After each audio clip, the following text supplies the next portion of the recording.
Assalamualaikum warahmatullahi wabarakatuh. Nama saya Ali Husna. Saya akan menyampaikan resume buku saya yang berjudul Islam dan Hak Asasi Manusia dalam Pandangan Nurcholish Madjid yang ditulis oleh Muhammad Munib dan Islah Bahlawi. Buku ini tebalnya 354 halaman. Pada pandangan Azrumadi Azra, menurutnya Nurcholish Madjid ini adalah merupakan tokoh pembaharu yang mampu secara canggih mengapresiasi tradisi Islam klasik secara keseluruhan, baik pada tingkat esoteris maupun eksoterisnya, dengan sangat bagus dan distinktif. Nurcholish memberikan sebuah pendekatan dan penafsiran baru terhadap tradisi Islam, sehingga menghasilkan sesuatu bentuk kontekstualisasi yang sangat mendalam terhadap aspek syariah Islam sebagai sistem nilai yang sesuai dan searah dengan perkembangan zaman pada umumnya, khususnya dalam konteks sosial budaya politik Indonesia itu sendiri.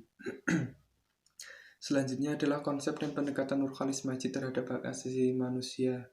Konsepsi Nurcholish Madjid tentang manusia adalah manusia terkait perjanjian primordial, manusia terlahir, dan kesucian asal-muasal memiliki hati nurani. Manusia diciptakan sebagai makhluk yang lemah.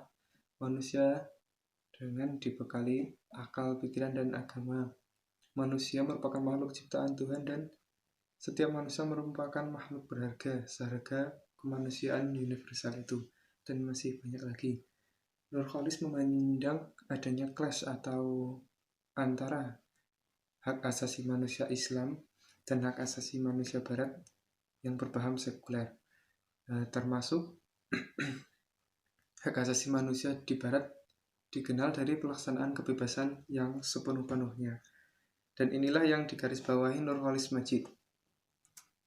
Karena HAM menurutnya bukan pemberian kewenangan sebebas-bebasnya, namun juga memiliki praktisi tanggung jawab atas laku yang dilakukannya itu.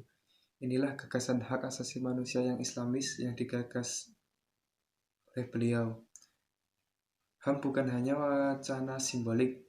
HAM merupakan menjadi elemen pikir dasar yang menegaskan kesadaran laku manusia. Hak asasi manusia itu sendiri adalah wujud hak prerogatif yang diberikan oleh Tuhan. Lantas, Nurcholish Madjid memposisikan pandangannya bila HAM Islamis adalah menjunjung tinggi kebebasan yang bertanggung jawab.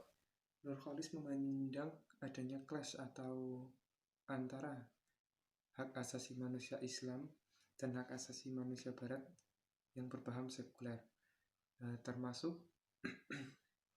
hak asasi manusia di Barat dikenal dari pelaksanaan kebebasan yang sepenuh-penuhnya. Dan inilah yang digarisbawahi Nurcholish Madjid. Karena HAM menurutnya bukan pemberian kewenangan sebebas-bebasnya, namun juga memiliki praktisi tanggung jawab atas laku yang dilakukannya itu. Inilah gagasan hak asasi manusia yang Islamis yang digagas oleh beliau. HAM bukan hanya wacana simbolik. HAM merupakan menjadi elemen pikir dasar yang menegaskan kesadaran laku manusia. Hak asasi manusia itu sendiri adalah wujud hak prerogatif yang diberikan oleh Tuhan.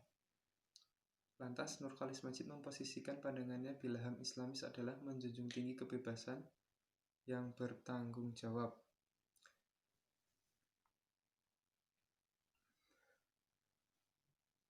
Bila hakikat manusia memiliki hak dengan kebebasan nuraninya untuk berekspresi, melakukan perbuatan baik atau buruk, bertindak benar atau salah. HAM itu sendiri menurut Nurcholish Madjid memposisikan pandangannya bila HAM Islamis adalah menjunjung tinggi kebebasan yang bertanggung jawab. Bila hakikat manusia memiliki hak dengan kebebasan nuraninya untuk bereksperimen, melakukan perbuatan baik atau buruk, bertindak benar atau salah. Karena ini pula manusia akan menerima resiko dan diminta pertanggungjawabannya. Bangunan konsep hak asasi manusia Nurcholish Madjid ini berdiri kokoh di atas prinsip kebebasan nurani, yakni kebebasan manusia dari semua hal yang membelenggu dan menindasnya. Akhirnya, dari berbagai kritik konstruktif dan ataupun destruktif atas kekurangan dan kelebihannya, Nurcholish Madjid secara intelektual telah menawarkan ijtihad-ijtihadnya untuk menafsirkan dan memaknai teks-teks suci sebagai basis pemahaman wacana hak asasi manusia modern.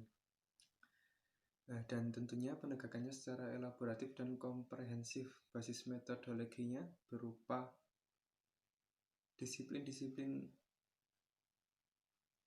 klasik Islam seperti tasawuf, teologi, usuluddin, dan fikih, dengan analisis ilmu modern seperti sosiologi, antropologi, psikologi, dan politik untuk menghindari bentuk-bentuk pembelaan yang bersifat apologis.